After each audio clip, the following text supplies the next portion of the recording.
రెండవ విషయం మనం చూస్తే దేవుని వాక్యంలో దేవుడు మెచ్చుకునేవారు ఎవరు అనగా విశ్వాసం కలిగిన వారు. ఈరోజు విశ్వాసం కలిగిన వారిని దేవుడు మెచ్చుకుంటాడని చూస్తున్నాం. ఏ రకమైన విశ్వాసం కావాలి, ఏ రకమైన విశ్వాసం మన జీవితంలో ఉపయోగపడుతుంది అని అంటే దేవుని కార్యాలని చూడగలిగే అంత విశ్వాసం, దేవుని చిత్తాన్ని చేయగలిగే అంత విశ్వాసం, దేవుని మహిమను చూడగలిగే అంత విశ్వాసం, దేవుని చిత్తానుసారంగా మన కాళ్ళను, మన శరీరాన్ని, మన జీవితాన్ని నడిపించుకోగలిగినటువంటి విశ్వాసం. దానిలో అబ్రహాం కనపడుతున్నాడు, ఇంకా భక్తులు చాలామంది కనపడుతున్నారు.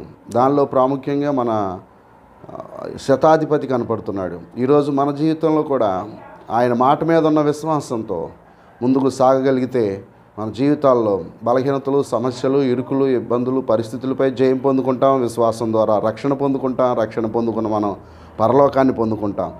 దేవుడు మెచ్చుకోవాలి అంటే నీకు కావాల్సింది ఖచ్చితంగా విశ్వాసం. విశ్వాసం లేకపోతే ఎవ్వరు ఏ పరిస్థితుల్లో నిన్ను గొప్ప చేసినా నిన్ను దేవుడు మెచ్చుకోలేడు.